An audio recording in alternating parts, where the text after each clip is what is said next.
are live. It is December the 29th of the year 2022. And I'm not only your host, but so is Ken Walls. It's the Ken and Glenn Show.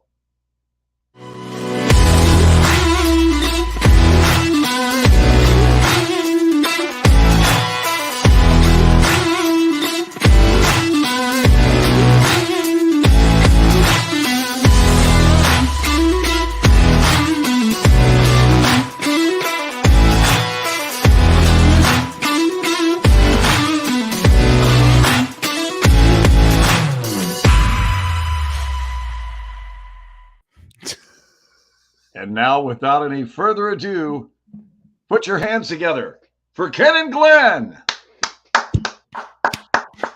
Dude, you know, I've got to get our opening video remade. You know why? Tell me. That was made prior to me being a movie star also. Oh, see that? Ken's life has changed because 2 short weeks ago, he appeared in his first feature film, and his mood ever since can be described as belligerent, insufferable, arrogant, and even rude. Oh my God. Wow. Ouch. I mean, just because I refuse to sign your buttocks. Look at my butt ox. Look, Leanne. Leanne still loves us. This is the only reason, by the way, we went on tonight. We went on tonight to see if anyone still loves us. Oh my gosh, dude. Leanne is, Jose's here. Jose and he shared it. Yes. He shared it. Hey, happy December, Ken, and happy welcome to Texas. Yeah. This is our first show since you have now hung your hat in the great Lone Star State. So welcome. It's not new. You've been here a little bit, but a month and a half. Yeah, but 6 weeks into it, welcome. Thank you, man. I love it here. Well, how can you not? I mean, and you've been to our little town square. Need I say more? The town of Salina. It's unbelievable. Yeah, it's beautiful. It is absolutely. It sounds like a cross between saliva and something else. Okay. Sandy said, "Of course we do." Hi, Sandy. That's so sweet. Thank you, Sandy. McNichol in the house. So, Glenn, you have had a busy 22, my friend. Some sort of year, baby. And I would have done like an early evening thing with you tomorrow, except that tomorrow is our 44th wedding anniversary. Oh my gosh, happy anniversary. Thank you. Here in like an hour and 5 minutes. And I feel like we're going to make it. I feel like we're going to make it till then. Honey, are we going to last another hour 5? She's sleeping. And that's how you do it, kids. Just so you know, if you want to hit any milestone, one of the two of you just sleep the remainder of the way. That's how it's done. So it's 44 years. Thank you. That is amazing, dude. We got married when we were 19 and 18, and I was having lunch. We were having lunch today with a couple of our students. Juan Fiol was with us. Haven't seen Juan in a while, and Perry and Mitchell. Wow. Mercedes was with us. Of course, Mitchell and Mercedes are a couple, and they're down here back home visiting relatives. Their current home is Grand Rapids, Michigan. So they're back here. Darlene in the house. How nice. How nice. I need know. to share this, Ken. I need to share this and have some people know that we're and on tonight. I wonder what it would take to get everybody watching to share this to their Facebook feed also. I mean, I don't even think it would be a big deal. I think it would be very easy for people to do. I know. Well, it's easy for them to do. Sometimes it's difficult to convince them to hit that share button and share it. Nothing's difficult. This is what I've decided. Nothing's difficult. We just do it. There you go. There you go. Oh, Leanne shared before we even asked. That's how Australians roll. And Jose shared it too before we asked. And let's see, Darlene has now shared it. Robert has shared it. Thank you so much. So, Glenn, you have had quite an amazing year, and we'll talk about that in a moment. There is the one, the only Scott Ricard is joining us. What is happening, Scott? Good evening. And Leanne said, "That's can I just share it from your page, Ken?" Yes, you can share it from my page. What's going on, my ninja? Adam Marburger. Dude, how in the world are you doing, man? Ken Walls equals what are those gold medals? I'm a gold medalist. Yes, I always wanted a gold medal. Thank you, bro. I love you too, man. Can you share it to the Extra Mile page, brother? I can. Not only can I will. You will. You'll do that. I will do it right now, man.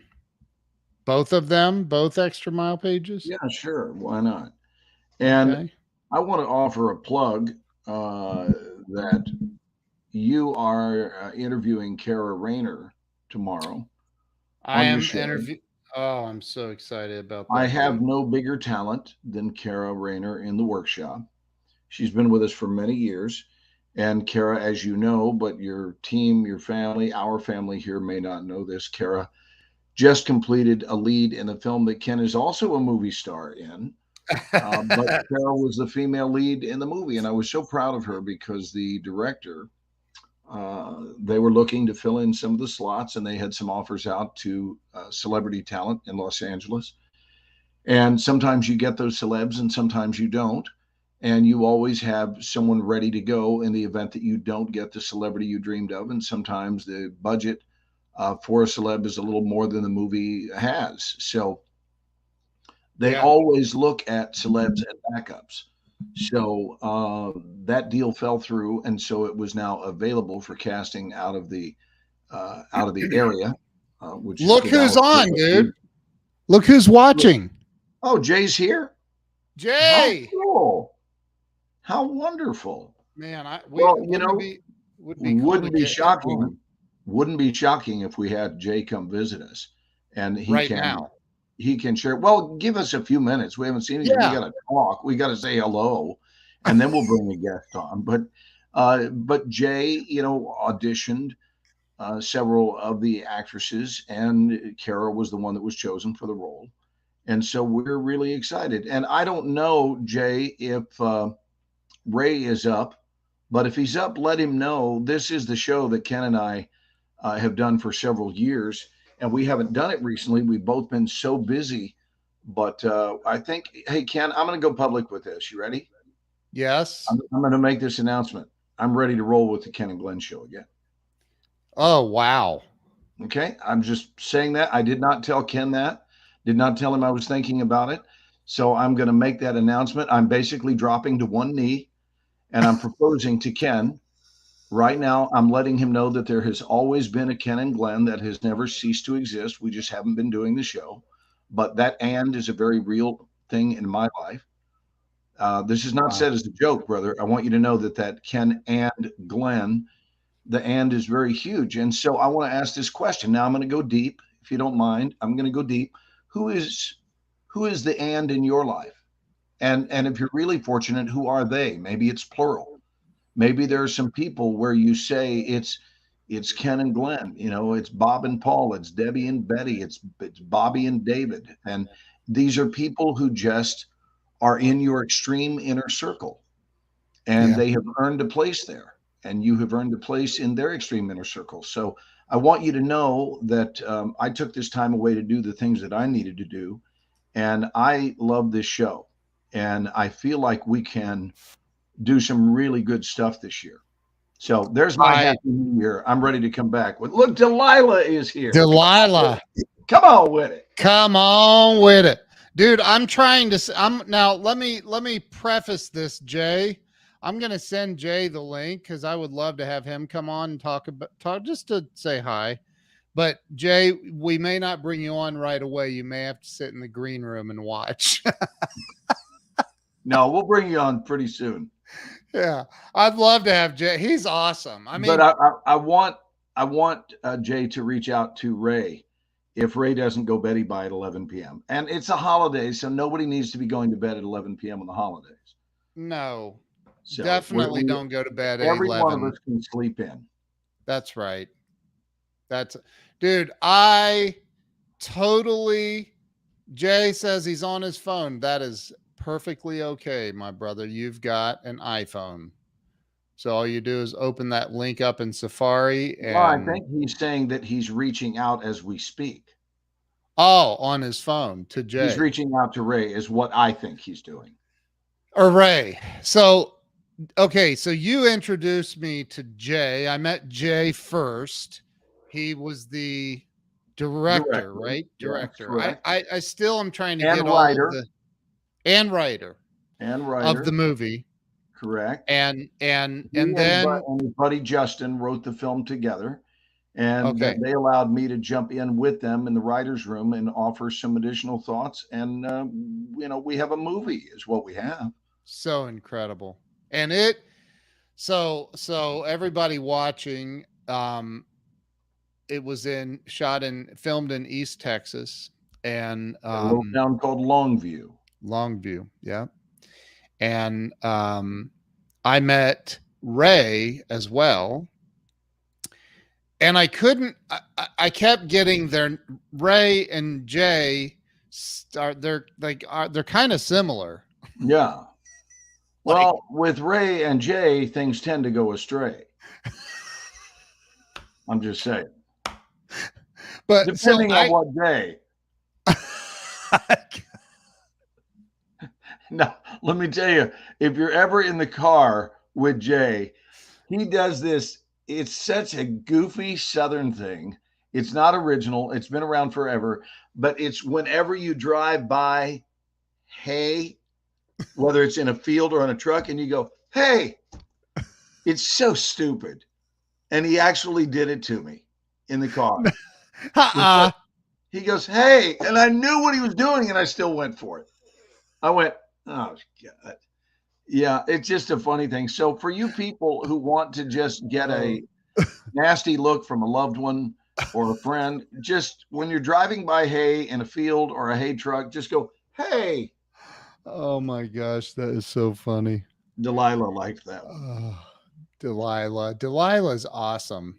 So happy 2022. Yes, indeed, Ken. This was the greatest single year of my life. Yeah.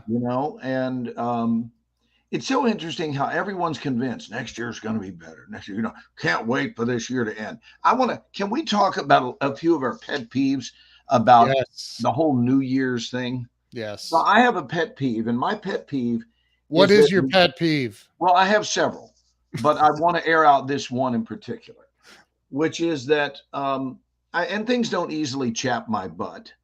They don't. I'm a real easygoing fella, but every so often something chaps my butt. And I think what chaps my butt more than anything is when something is not seemingly bothersome to the rest of the world when it's really not cool. And that tends to chap my butt. In other words, I tend to be the defender of things not noticed. So I think it's interesting that it doesn't seem to be noticed how much the week between December 24th and New Year's gets overlooked. It's the most overlooked week of the year, every year, bar none. And the reason is, as soon as it reaches Christmas, the minute Christmas is over, people are thinking January 1.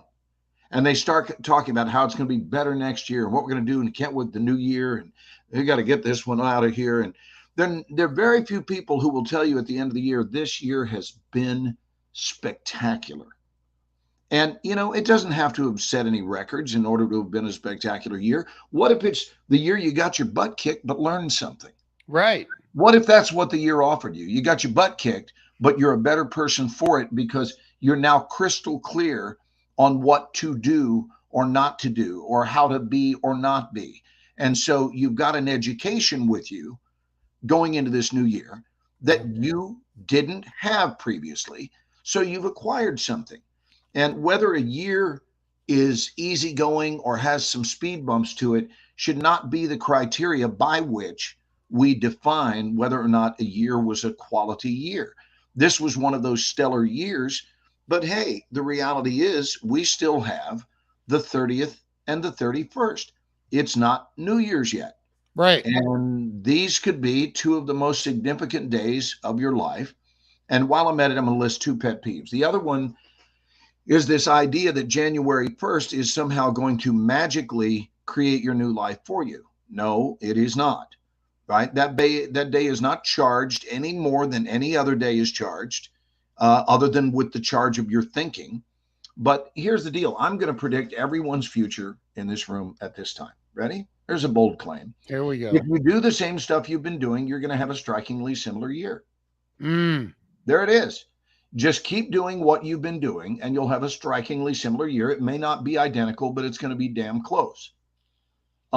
If you want a new and better year, let's even use the word bigger. If you want a bigger year, here's the formula. A bigger year requires bigger thinking.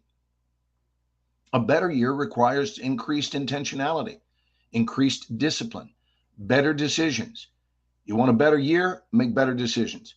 I don't have to be a psychic to make that prediction. That's what better years are made of. They're made of better decisions. They're made of stronger commitment to whatever it is you wish to achieve in your life. Just elevate your intentionality, elevate your commitment to it. Be more mindful. So I gave my students a 3-word sentence, which is kind of a motto for the year, and I want to share it with the room tonight. And that motto is conscious consideration of consequences.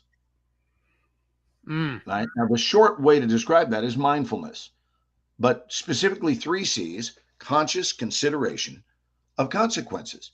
And all that means is that in this choice consequence world we live in, cause and effect, everything is choice, consequence, cause and effect, that if we, instead of just choosing the experience we want, right, or the feeling we want, we get so caught up in the feelingness of the world, and instead we turn our attention to the consequence we want, not just the feeling. Okay, so I want to choose that experience. Yes, great, that's fine. Choose the experience, but hold on, before you pull back the curtain and reveal the thing it is that you think you want, just understand that comes with consequences. And consequences are not necessarily bad. Right?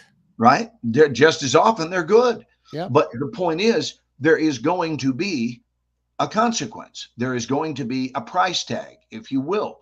So I think that human beings do have a tendency to choose experiences assuming that there will be no price tag. And I don't want to start taking people's inventory right and left, but I can think of a lot of habits that exist in this world that if the price tag of that habit had been considered prior to forming the addiction to that habit, if truly the price tag were the thing you looked at and thought, nope, that's too high a price on my life. Yeah. Why? Because I love my life. I not only love my life, I love life. Period. Mine and yours, Ken. Yeah. I love everybody's life. I find that I love some people's lives more than they love their own lives. And I think that's what makes someone a good coach, is when your level of caring exceeds the very person you're training. And you're basically helping people learn to love themselves as much as you love them. Does that make sense? End of rant, but yeah. I want to see if that ignites some conversation. So that's my pet peeve. I'm not a big fan of, starting January 1st. Look, whatever you were going to start January 1st, how about this? Go ahead and start it now. Start now. Get a 2-day head start on it. Why are you waiting January 1st? On my show, I always ask at the end, I ask this 2 questions, but one in particular. I say, what do you think? And I had a great answer to this a couple of days ago. Not that anybody else's isn't great, but this one in particular was like, oh my gosh, that was really different. What do you think stops people from achieving real financial success? And I always throw in, I've been broke and homeless, and I've been wealthy, and wealthy is better. So, real financial success and excuse me, happiness, freedom in life. And this guy says, I love this answer. He says, taking a chance. People are terrified to take a chance. And dude, I literally sat there for a moment like, wow, that was actually a really good answer. Because it's true. It's true. People, you just said it. People think that January 1st of 2023, their Superman cape is going to suddenly appear, and they're going to have all this courage to go take a chance on the things that they've wanted to take a chance on for, a lifetime. I think that's it. I think it's spot on. And, I want to give you this analogy that look who's here. Paul's here with us. Hey, Paul is here. So here is and it's late in Paul's world. It's midnight in Toronto. It's after midnight. Hey, I have somebody else here too. Look at you. Haven't even noticed. Is Jay here? Hey guys. There he be. How you guys doing? There's my buddy. There's my buddy that I miss. That's right. It's been over a week, man. I've been having withdrawals ever since. On Saturday, it'll be 2 weeks, Bubba. I know, man. We're sitting here at the 12-day mark. I'm assuming the editing will not even begin until after the 1st. That's correct. Yeah, I didn't expect that he would dive in immediately, but I'm really excited about beginning to see the puzzle being assembled. Will you tell our audience about our movie? Because This will be its first plug online live like this. I mean, a number of us have posted on Facebook and stuff, and it's still probably 11 months away. I'm guessing we won't wait till Christmas, but probably try to get it out Thanksgiving-ish, between Thanksgiving and Christmas. But tell them about the movie, Jay. Correct. I'm going to give you full screen here and there, Jay. So look at there, right to full screen. Oh, there we go. Well, Grumpy Old Santa is a romantic comedy about two middle-aged men. They were best friends. One of the friends is a pastor, and the other friend is an old field worker, and they love to fish and bowl, and just good old East Texans. One of them's wife, after they become empty nesters, ends up leaving him, and we follow the life of recovering from that in a funny and heartfelt way. Maybe if I frown right now, they'll be able to figure out who was the one that got left. Oh, no, that ain't the cry I saw. But it was a lot of fun. It was a lot of work. I mean, poor Glenn, I think we worked him to the bone. I know I was tired when it was done, but it was a good tired. It was a fun tired. We had a wonderful crew and talent working with us, Carol being one of them, which I guess she'll be on tomorrow night. Excited tomorrow morning. Yeah, tomorrow morning. Tomorrow morning, 11 a.m. It's a different show. It's Ken's special show called Breakthrough Walls. Okay, that's the one. Just Ken and Kara talking. Yeah, that's the one I saw. Okay, cool. And what's the other question? Kimberly was great. We just had a really good talent. I mean, everybody just put their whole heart, mind, and soul into the project. Ray can't make it. I think he's actually in Dallas. I think his wife is having surgery in the morning. I didn't try. Oh, that's right. That's right. So I didn't even try. So I just want to let you know that. But Ray's my good buddy, and one of the character that Glenn played is actually loosely based on Ray and another friend.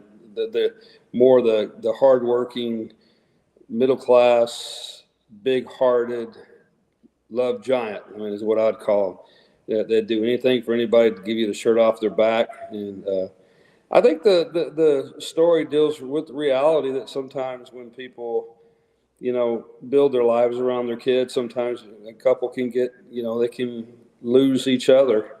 And having gone through that myself, it's not always easy to get over, and it takes a lot of work, and you just both have to be willing to. And I think the story, I don't want to get too much into the whole storyline because I want everybody to watch it, but it's a good message, and I think it'll be a lot of fun, and hopefully it's one of those films people want to watch every year.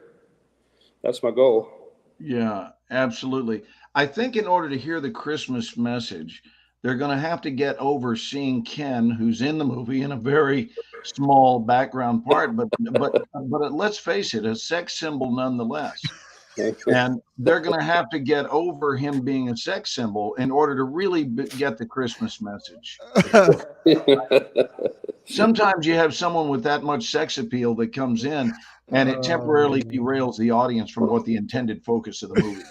Well, I mean, we almost had to reshoot that scene a third time because he was there. Oh my gosh, that is so funny. And I know that he left the scene for a little bit. Everybody said, "Maybe just put it on hold. Wait, Ken's not here. Can't have a movie without Ken there." But the movie was really a dream come true for me because while it's my fourth film, it's the first one I directed, and it's something I've always wanted to do. And I had talented people like Glenn and others helping me in my first directing debut. And it was just a family atmosphere. I would work with each individual if I get a chance again. It was a wonderful experience. I want to ask you a question about that, Jay. Wasn't it, at the end of the day, didn't it come down to, I'm sure there were many things you went through en route to it, but at some point you had to just decide, I'm doing this. I'm doing it. And there's no more hemming and hawing about it, or could I, or should I, am I ready? You just go. And the beautiful thing about the heavens have a grand capacity to be able to bring the angels that we need our way. Absolutely. In order to escort us through. I really believe that. My whole life has been based on the whole jump out the window and grow wings on the way down level of faith, I agree 100%. I've taught my kids to follow their dreams, and we have to live by example. And if I don't follow my dreams, how can I expect them to follow their dreams? And I also believe that it is something God put on my heart, specifically a love for filmmaking.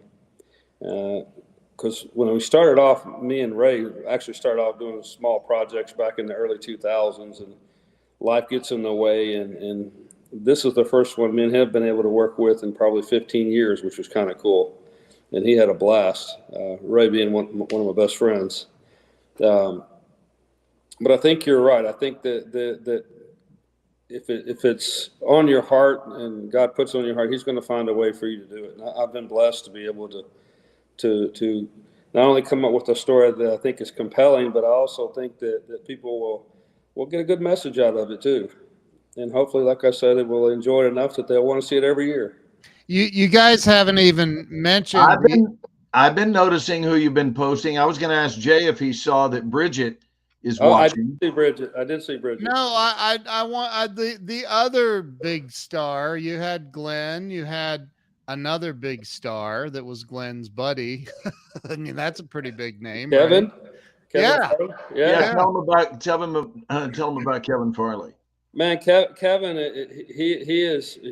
I don't think we could have picked a better person to play the Chris, who is the pastor in the film and the best friend. I mean, him and Glenn, they seem like they've known each other for years, and this was the first day. I mean, Glenn had been on site or been filming for a couple of days, and Kevin shows up. I mean, we do a fishing scene, and it was like these two guys have been hanging out all their lives. It was magic. Kevin is just funny too, naturally funny. Even when he looks like he's messing up, he doesn't seem like he's messing up. It's just funny, but in a heartfelt way. Yeah, and in that sense, every bit the talent that his brother was, and an eerily similar appearance to Chris. Absolutely, like twins. Yeah, except I think Kevin is a different type, a little bit different type of, in my opinion, comedy. Maybe a little more. How would I put this? A little more mature. It might be a better way to put it. Not so loud, but more of a. I mean, he is a Green Bay Packer fan, but we forgive him for that. But just an overall nice guy. That's funny. I want to say hi to Emmy Swayze. You know her as E-Man. Okay. So, Ken, that's E-Man from the group who has moved to LA, and she's got kind of a hip new name. I like it. Especially if you want to win an Emmy. Why not just name yourself Emmy? I mean, what a quick way. Look, Daryl's watching us from Los Angeles. Hey, Daryl. The quickest way to get Emmy in your hands is just name yourself Emmy. So for any of you thinking about changing your name to Oscar, go ahead and do it. Oh, Sandy wants to know, is there a trailer out for the film? No, Sandy, we just wrapped up filming, and of course we wrapped up in time for everyone to go be with their families for the holidays, and editing work will resume sometime in January. And even that, it's not as though there's any kind of big hurry. They'll get that all done in the next few months, and then probably cut a trailer, which is the first teaser that you can show distributors. Just show them, here's a quick peek at kind of a consolidation glance at the movie. Correct. I'm thinking somewhere around May or June is probably when the trailer will be hitting. Right. Without giving any of it away, I'm going to make a statement. I think this movie is going to be a massive, massive hit. There's going to be moments in this movie where people cry. They're definitely true. At least one person. And right. And then there's going to be a ridiculous amount of laughter. Mm-hmm. in it Yes, as well. especially from people who were fans of the movie The Birds by Alfred Hitchcock.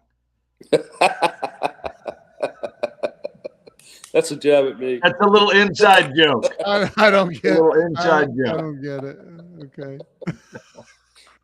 I'm like, what? Okay. No, we have a surprise moment at the end of the film that could or could not possibly have something to do with birds. That's true. Oh my gosh. But it's a lot better than falling. Yes. Bridget says it will be a holiday classic for all ages. Okay, Bridget looks familiar. Who's Bridget? Why do I know Bridget?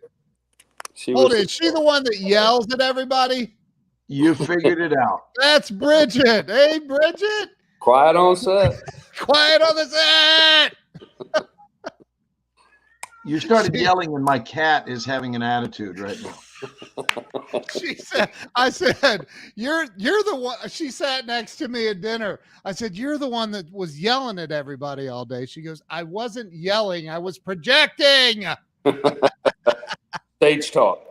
So I want to go back to the loop that I opened and see if we have any people that want to talk about that. Your feelings about New Year's resolutions, changes, affecting change in your life, this ridiculous notion that hoping, wishing, and wanting the next year to be a better year is all you're going to have to do. I got to tell you, there's more legwork involved than sitting around hoping. No great NFL coach said, okay, guys, listen, before we go through the tunnel, I just want you to know how much I hope we win. Because that's a coach that's going to get fired.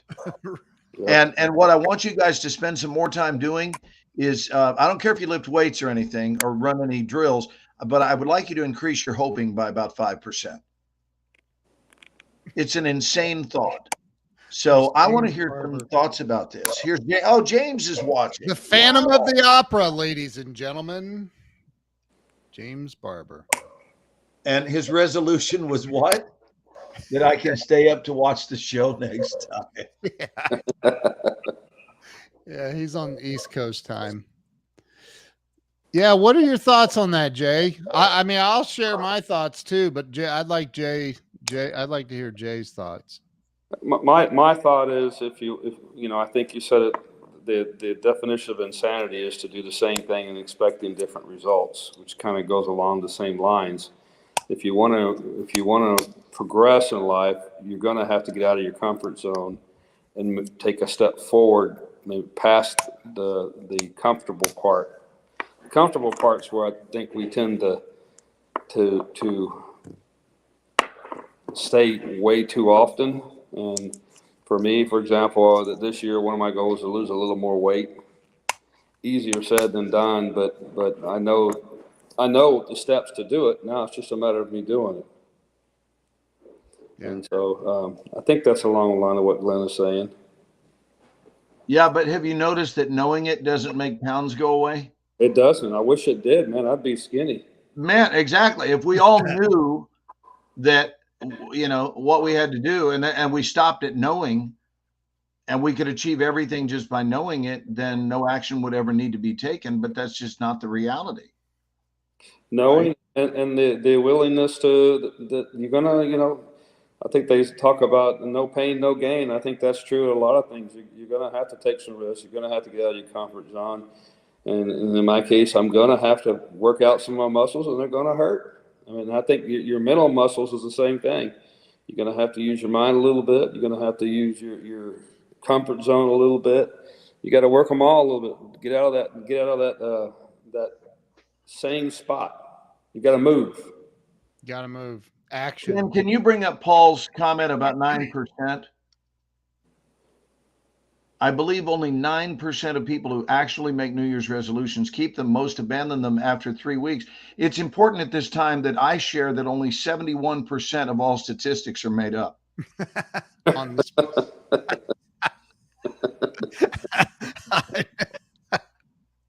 I love from Paul that it's 9. It's not 10. In no way is it 10. It is 9%. This is why I love Paul. That is so funny. I do think that people, like, I know a lot of people that are just not focused and working this week right now, the week between Christmas and New Year's. Right. And I think, well, you and I were texting earlier, talking about doing the show tonight. And I thought, I am so busy this week, but I want to do this. I mean, I was working all the way up to the moment we got on here and started the show. So I don't get that. I set goals every single day and live one day at a time. And I have future goals, but like, I don't understand the mindset. I never have. It's always driven me crazy. People that say, oh man, next year, man, where it's right around the corner. I'm going to get after it. No, you're not. If you've ever said that, you're not going to get after it. The single biggest epiphany, Ken, I know you know this. I don't know that Jay does, but the single biggest epiphany that paid me a visit, I call them whispers, and they are common to all people, but what is not as common is our adherence to them. I'm not being boastful. I'm being truthful. My TED talk was about this very subject, is adherence to the whispers. And it was called Whispers and Boomerangs. And boomerangs, of course, being that every action we take in our lives, we are placing our signature on the action, right? As we identify with this action, we're saying, here's my signature on it. I approve of this action. And we hurl it into the sky like a boomerang. And the reality is every choice we make operates exactly like a boomerang, and it circles back. This is the very definition of karma. But of the epiphanies that came my way, the whispers that I took time to write down this year, one was not only the best one of the entire year, but I'm prepared to say it might be the wisest whisper I've ever heard. And it certainly began changing lives. A few months ago, I started sharing it immediately. I was quite vocal about it. Went into Paul's room on Sabotage that he holds every Saturday on Clubhouse and spoke about it immediately. And I've certainly shared it with all of my students, but I want to share it with the room tonight and for anyone who is watching the replay of this at another time. So this epiphany visited me. The idea itself is not new, but the wording of it, which came in the form of a rhyme, is new, and I think it gives it some really strong staying power in your life. So here it is. I live my life in such a way that tomorrow I'm proud of my yesterday. I'll say it one more time. I live my life in such a way that tomorrow I'm proud of my yesterday. And instead of this just being a cutesy little rhyme, when you really think about it, every one of us make decisions every day, as in many. Um, the biggest decision being the decision to continue. That's the biggest decision. We make it every day to continue another day. And then the one as to whether or not we will be even given an opportunity to make that decision is made for us while we sleep, because we don't get to make that decision as to whether or not we will wake up. But once it has been decided for us that we will be given another day, and here we are and we're wide awake. Oh, you wrote it down. Thank you. I live my life in such a way that tomorrow, not I'll be proud. I live my life in such a way that tomorrow I'm proud of my yesterday, right? Tomorrow I'm proud of my yesterday. Okay. Yes, that tomorrow I'm proud of my yesterday. Got it. I live my life in such a way that tomorrow I'm proud of my yesterday. So rhythmically, it just flows. So all I'm inviting everyone to do, and all I'm going to tell you, is it comes with a money back guarantee, because first of all, it didn't cost you any money. But the other is that it has a guaranteed result. And so here's the result.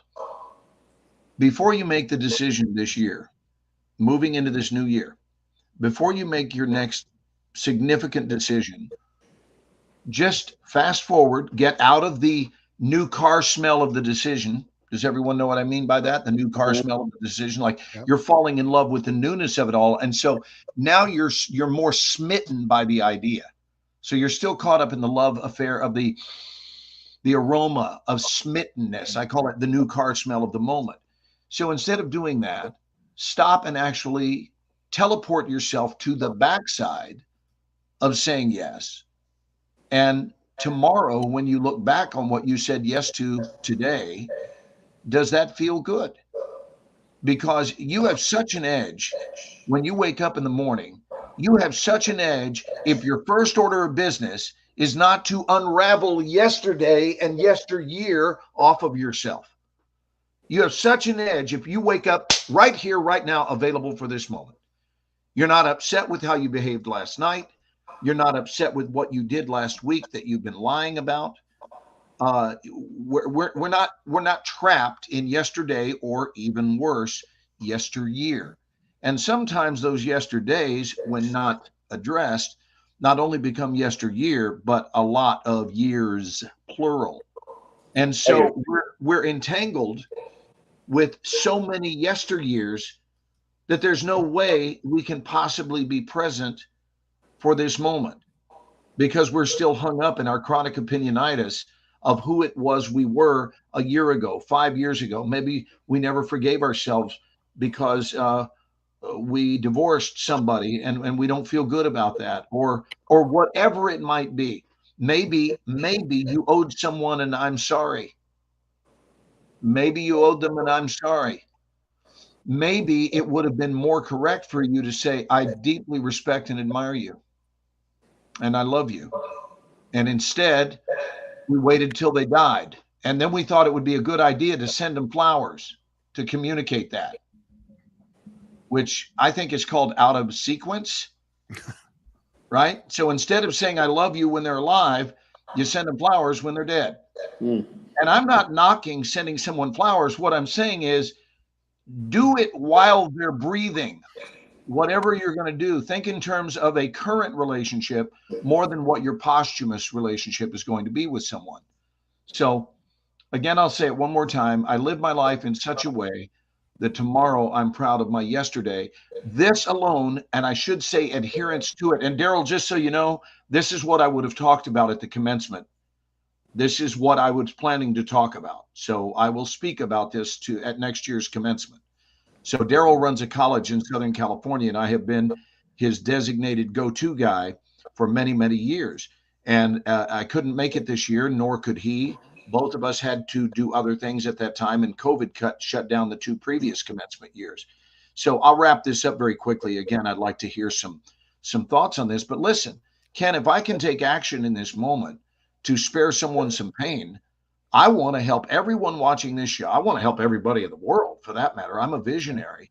but I want to help all people have a better year simply by way of having made better decisions. And I'm offering you a methodology that will help you make better decisions. Just don't rush into the decision and stop and say, I sure seem to want this now. Is this something when I open my eyes up to tomorrow that I'm now trying to get over? I'm trying to get over how I feel about it.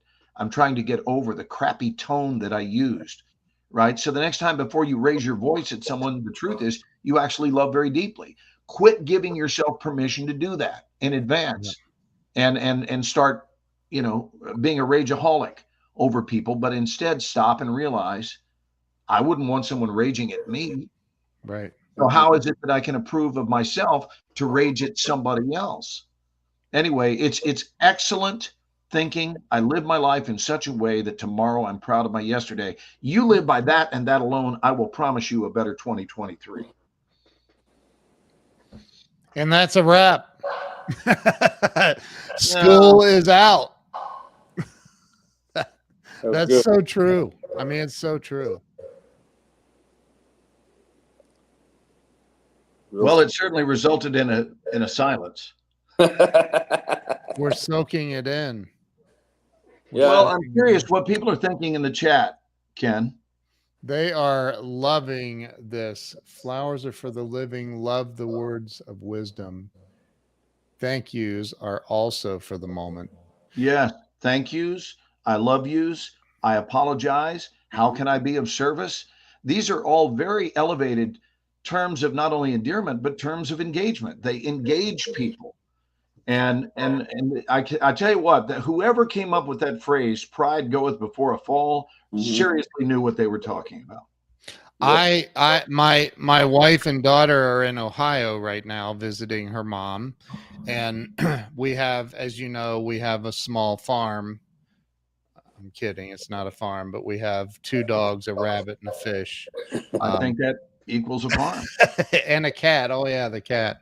But I called my wife tonight and I said, hey, I wanted you to know that, I miss you. I miss you guys. And she said, thank you. We miss you too. I said, do you want to stay another week? I'm just kidding. No, I did. No, I did not. No, I did not. She's probably watching, cussing at me now. That's where that apology comes in right now. She knows me. I did tell her. I said we all, the dogs, our dogs, my wife's dogs, I should say, literally sleep by the front door. It's crazy. Bridget says, act with integrity and kindness, and you will have little to regret in life. Amen. Amen, indeed. There are, I had a conversation with Glenn. You met Ramey. I had a conversation with him today, and there is and you can shed some light on who Ramey is, so Jay is not left in the dark. Ramey is a billionaire friend of mine that lives out in Hollywood Hills. Super amazing guy, and he's much like Glenn and I. He just wants to help people. Like he just wants to help people. I said to him, because we did this big Zoom thing yesterday, and 460 people registered to be on it. And I said, dude, I can't believe how many people registered to be on this. That's insane. And I was running the whole room and everything. And so it's the largest room of Zoom I've ever ran. And I said, you could monetize this. And he goes, how? What do you mean? I go, well, people they want to learn from you, and you could charge a monthly fee if you wanted. And he goes, I do $100 million deals. I don't care about their money. I just want to help them. I don't want to charge them. And I said, oh, okay, well, if you put it that way, then I guess, And then Ken added, would it bother you, Ramey, if I charge them for you? I did. I said, well, we could get them all to sign up for Grow Live Academy. And he just laughed. I said, I'm kidding. But, I think that, I had a conversation with somebody. with him today about somebody that's posting stuff online feeling like Ramey's trying to take from my group and it's not right. And like he's not trying to take from anybody's group. He's just offering, hey, I'll come and talk to me. I'll help you out if I can, and it's like saying Glenn and Ken are stealing from my people. Like, what? No, we're not. We come on, we do a show, and we help people. That's but dude, listen, if somebody wants to have their feelings hurt, they're probably going to be successful in that endeavor. Mm-hmm. It's true. I find that most people walking around with their feelings hurt found a way to create that for themselves. You're right. You're 1,000% right. You are right. What did Robert say here? Back when I used to have breakfast with my mother on Saturday mornings, her cat Felix would know when I arrived and go to the door and start meowing as I walked from one of the visitor spots. Didn't seem to matter which one I parked at. I love it. Hey, Robert, good to see you. Good to see you, Robert. It's beyond humbling. Well, thank you, Adam. Adam is with us, my buddy Adam. That's very, very kind to say. I think one of the things I would add is I think we talked about this when you were here in Longview, Glenn, is it's whether you want to be right or have a relationship. But I think it kind of goes along the same line. Yes, sir. Far too often we worry about whether we're right. In most cases, it really doesn't matter. It's preferably, work on the relationship, and all that'll settle itself at a later time. Look what I keep up here on my shelf now. I see that. I see the pin. Oh, that's awesome. You got a bowling pin. I got a bowling pin. Wow. It's one of it actually is the only movie where I've ever been paid in bowling pins. Well, it was a low budget, And we didn't tell you that the bowling alley gave those to us. Hey, is that the one I signed?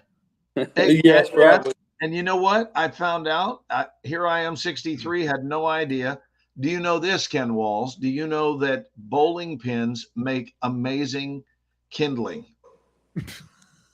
That you throw them in. I'm not joking. I learned this from Ray. He said you can throw them into your fire and they will burn for hours. Really? They give them away at the bowling alley. That some people come and get them for target practice. Why do they give them away? Is there a lifespan on there actually is a lifespan. What? Just like there's a lifespan on people who get beat up all day, every day. It's the same principle. There are just some things in life you never put any thought into. Imagine what if all day, every day you got hit in the head with a bowling ball. I mean, there's a lifespan there. Oh my God, that's so funny. Dude. They look pretty beaten up, I got to tell you. Gives a whole new meaning to pinhead. Yes, it does. Yeah, it only looks good from a distance because when you get up really close, you're like, wow. You can see all the marks on it. Not beaten out of them. Wow. I guess I didn't really. Hey, you know what? I don't think any audience in the history of television or the internet has been able to be up close and personal with a bowling pin. Oh, there we go. We're going to change that. We're going to give you full screen for this. First of all, they're large. They are. Let's see if we can find Ken Wall's signature. That might not be the one I signed. I saw a couple of bowling pins floating around. I only signed one. Oh no, I didn't get one. That may be the one I got. I'll have to go check it later. So, but if you'll look, let's get it nice and close. I mean, look at this thing. This is Kevin Farley. Wow. There's Ray, right? Yeah. And Kevin Farley's signature is pretty big. He doesn't feel the need to include the V, I, or the N, just K Farley. And there's mine along with Kara Rayner's. Oh, that's awesome. And Kimberly Gail Williams, who played my first wife that walked out on me, so I'll be erasing her name soon. Oh, that's anyway. funny. So that's what a signed bowling pin looks like. And I actually think, and Brooke Lyons, who played our daughter, and Micah, I saw Micah up there. And there's downtown Dodie Brown, who's one of the actresses in the film that came over from Shreveport. Yeah, you saw Micah Lyons. There's Micah. That's our producer. And there's Jay Wall. Wait, where's Jay's? Right above Dodie. I have a doctor's signature, I guess. I don't sign my full last name. There it is. There it is. Gotcha. Yeah, there's Jay's. Wow. Anyway, that's what a bowling pin, and that's the underside of a bowling pin. By the way, that's exactly what the butthole of a polar bear looks like. I just want to tell you. That's a resemblance. I don't know if I've ever been that close to one of those. No, but I can only imagine that that's what one would look like. Oh my God. Bridget said mine's under Micah above Jay on the bowling pin. Where is Bridget's? Let's see. Come on, show us. Bridget, feel free to write more legibly, darling. Here, look. Well, it's better than mine. So Bridget's, I'm going to read it, is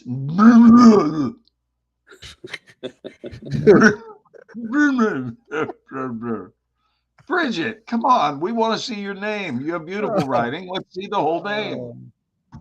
That's so funny. She probably signed that after a day of calling Quiet on Set. Yeah. Oh my gosh. So she does know how to project her voice. She does. For those of you who run out of firewood this year, go to your nearest bowling alley. Really? And see if they will discard some bowling pins for you. Yeah, I mean they end up throwing them away sometimes. So I mean, usually they give them away for free. This is information I've never had until now. Wow. Well, wait, hold it. Did you guys learn that? What? You learned that because you rented out a bowling alley, though. You didn't know it. Yeah, I certainly didn't know this going in. We learned that when we were getting a tour of behind the pins, the machines, and we saw all these boxes. Says, "Hey, what are those?" And he says, "Well, those are old pins. We give them away." And said, "Okay, we'll take some." And the guy that was behind there looked like this, and he said, "Hey, you know, you can use these things to throw into your fire." And we went, thanks.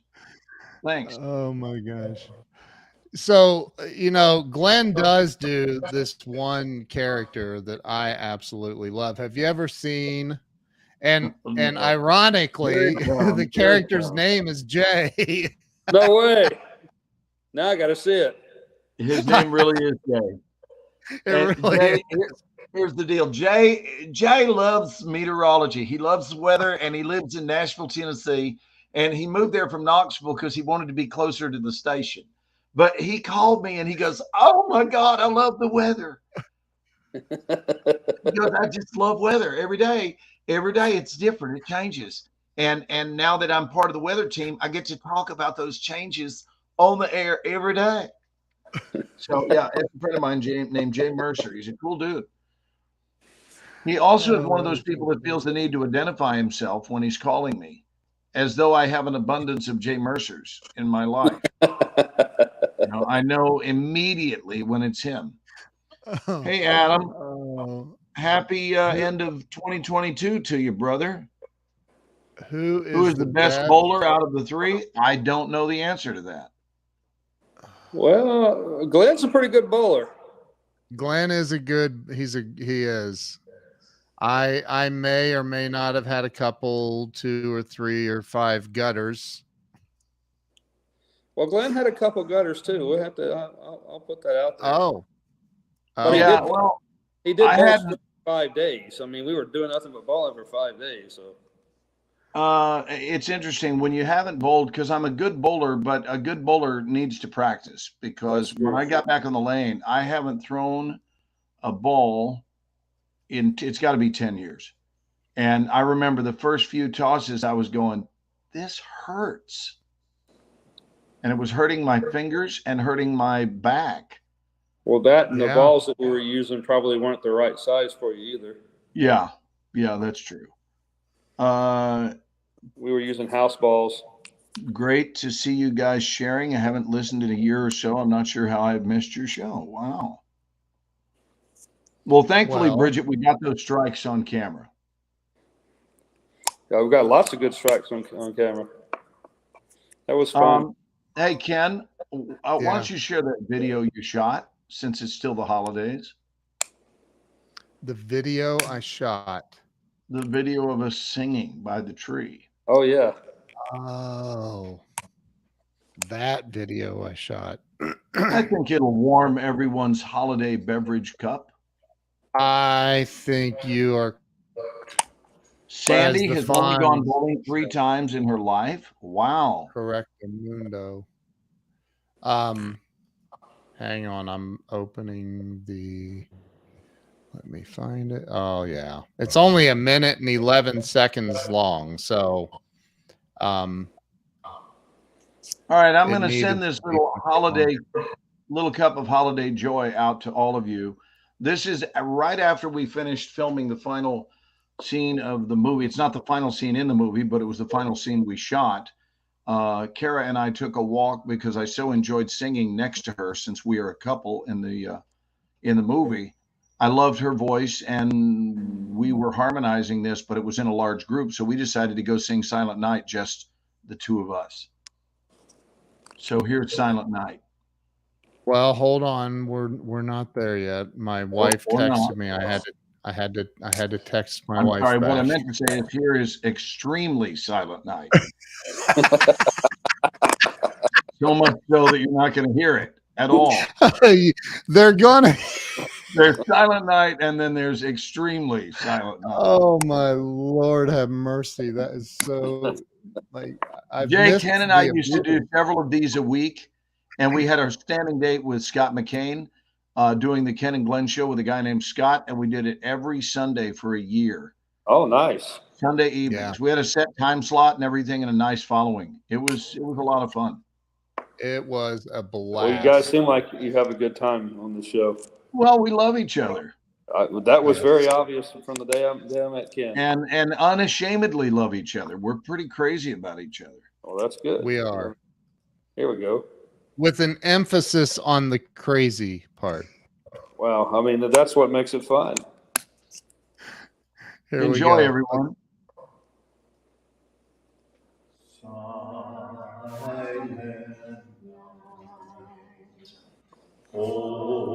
Holy night, all is calm, all is bright, round yon virgin, mother and child. Oh, infant so tender and mild, sleep in heavenly peace.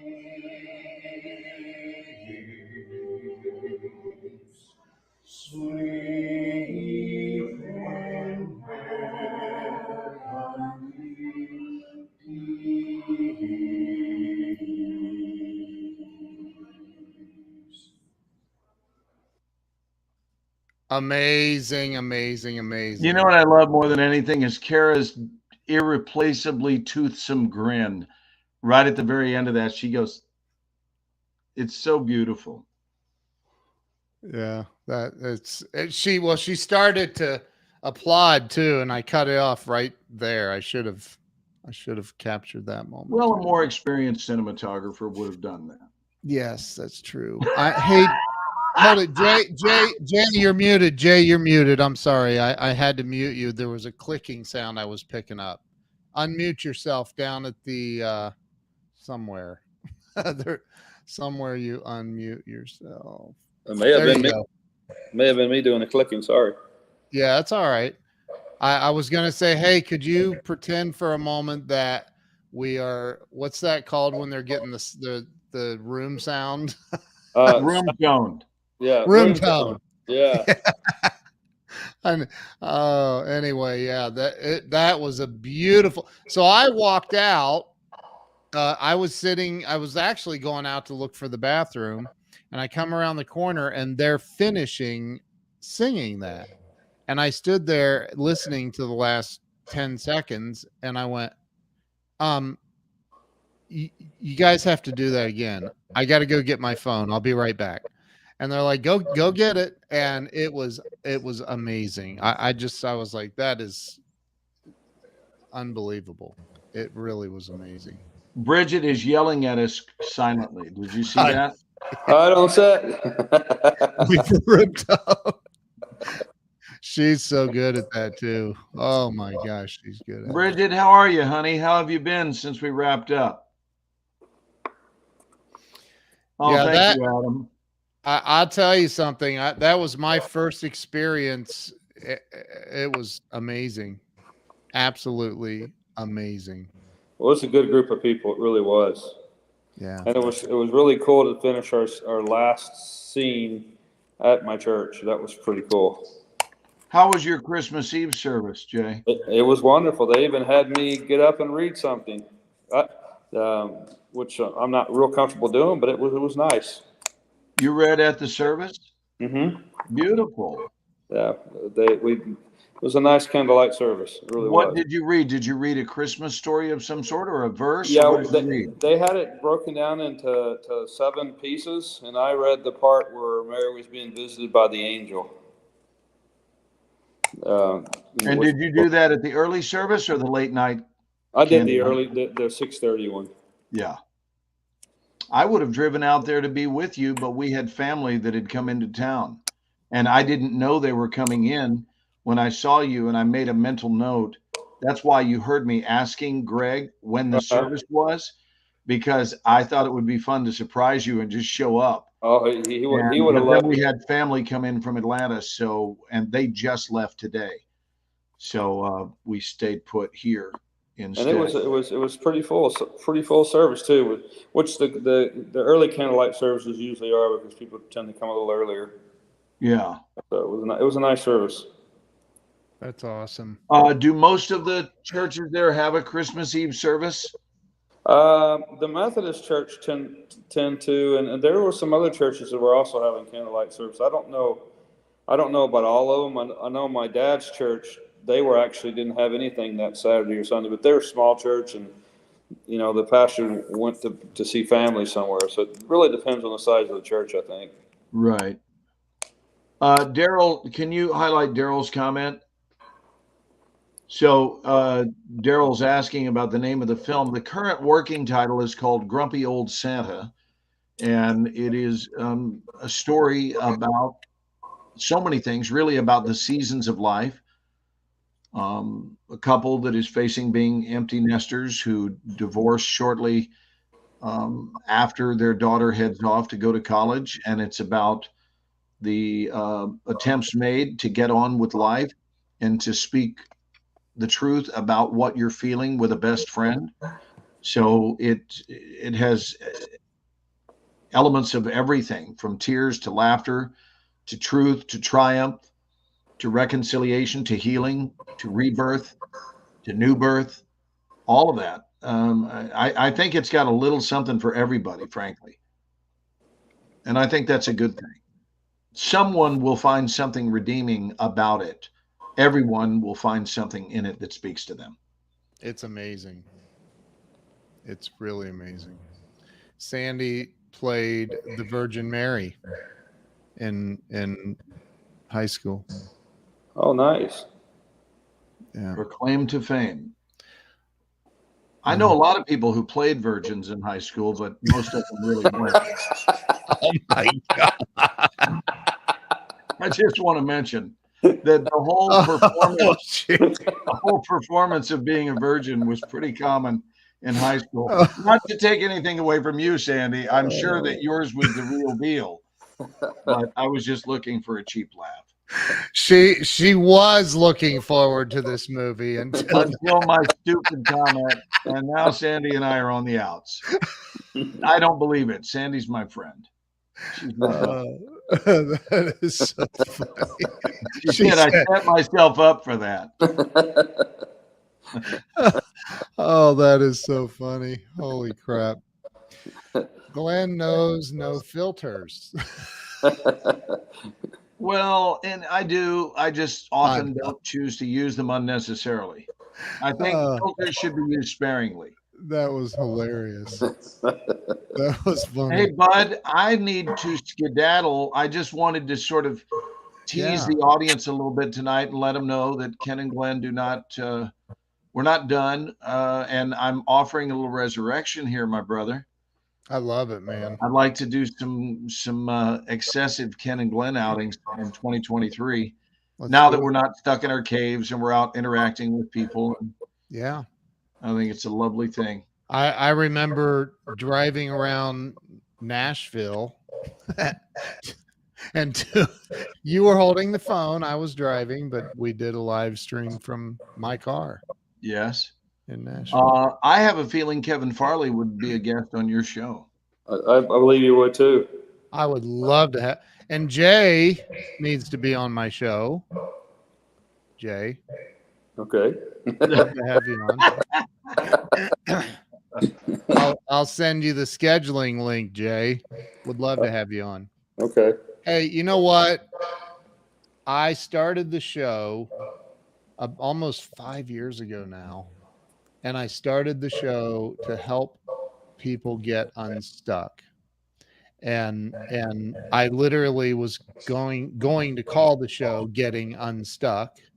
And my wife, being the marketing genius that she is, said, well, why wouldn't you use your last name and call it Breakthrough Walls? I was going to do that one. It was either or. But I you know, it's really what I've discovered. Way to go, Jill.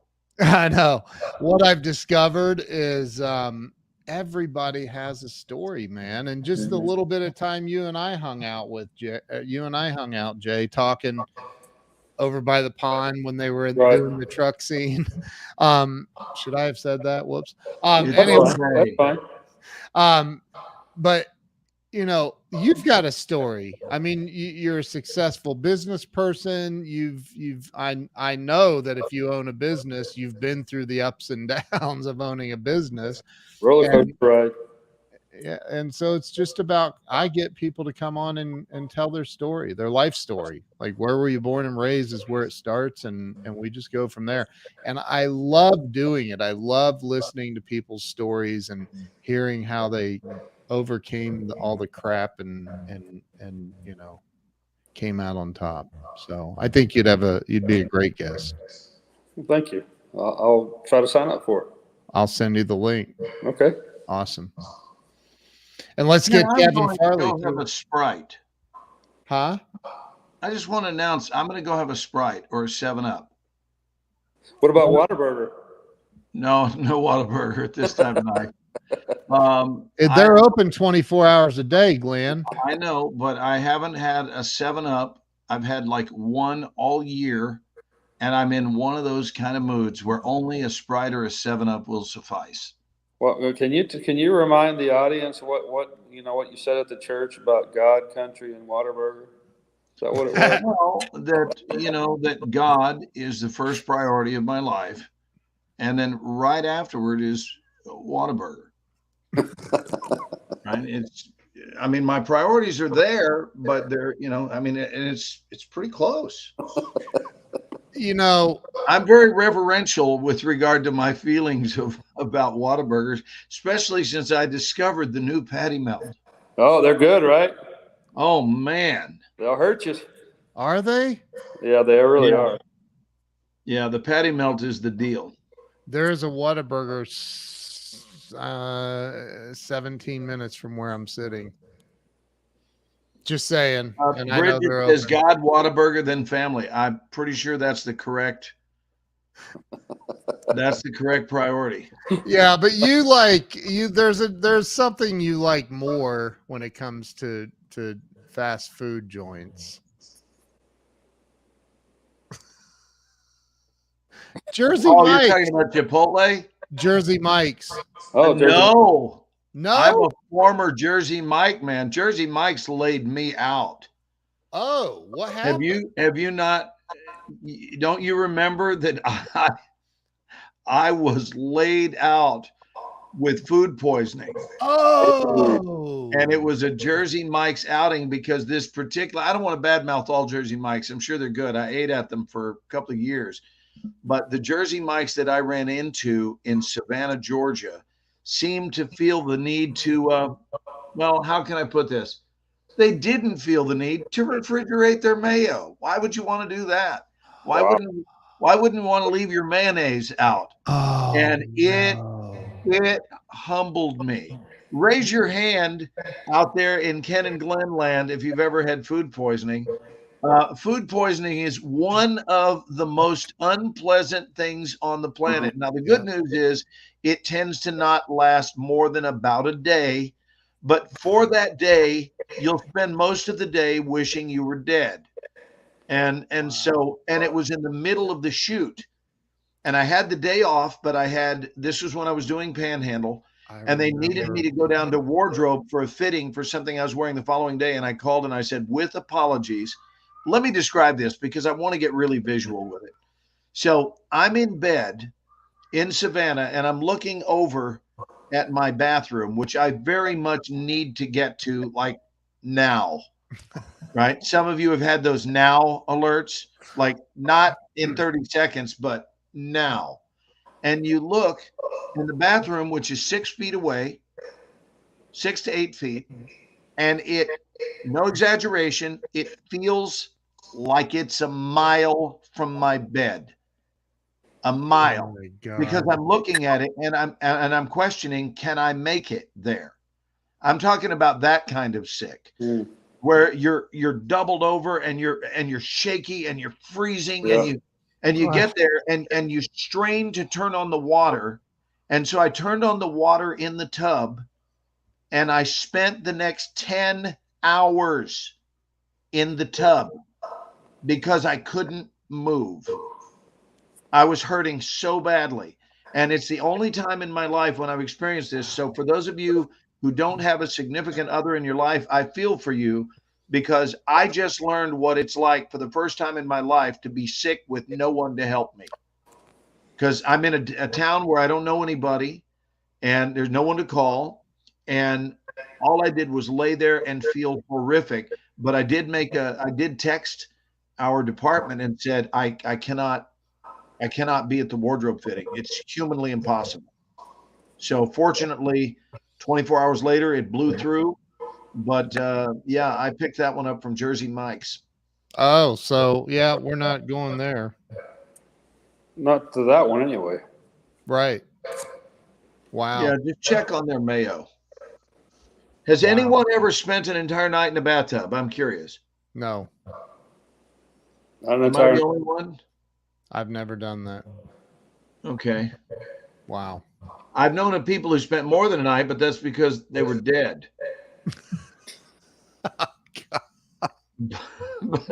but I lived through it.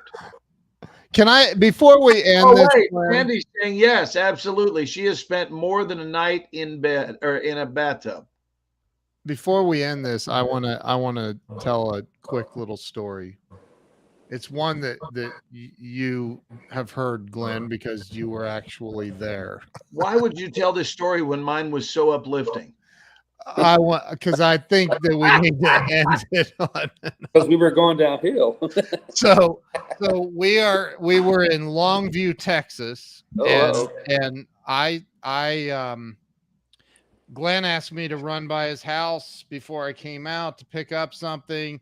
His wife was going to give it to me, and I was going to head out and deliver this thing. And so I get to his house and knock on the door, and Carolyn comes out, and she said, "I'm going to go with you." I said, "Oh, okay, cool." So we get in the car, we're heading out, and Carolyn's phone rings. And she goes, "Oh shit, it's Glenn."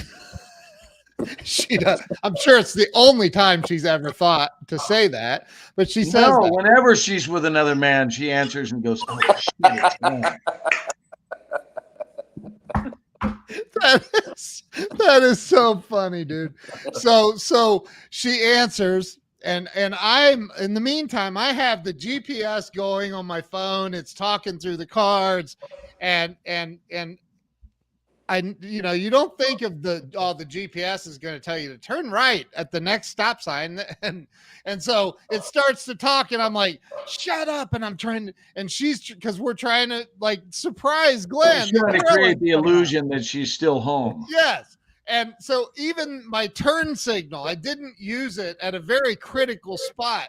And I was like, I really need to use the turn signal because there's cops back there, I think.